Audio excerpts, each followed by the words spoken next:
Pekingi taliolümpiamängud tulevad mulle koha peal juba 12. mängud, aga lähme aastasse 2006 Torino olümpiamängud, kus Kristiina Šmigun võitis oma esimese olümpiakulla 12. veebruaril.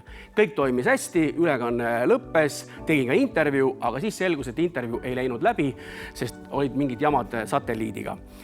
Ja mõtlesin, mida nüüd teha, sest stuudios istus Andres Kuusk, ma töötasin tol ajal Eesti Televisioonis, ootas seda intervjuud ja Eesti rahvas ootas Kristiina intervjuud.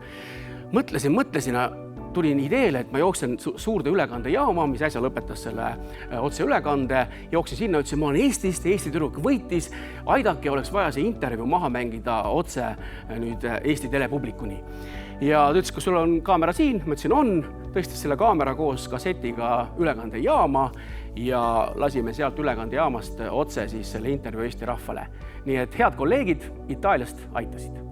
Pekingi taliolümpiamängude ametlikud ülekandepartnerid on Eestis Kanal 2, Duo 5, Duo 7 ja Postimees. Vaata otseülekandeid koos meiega.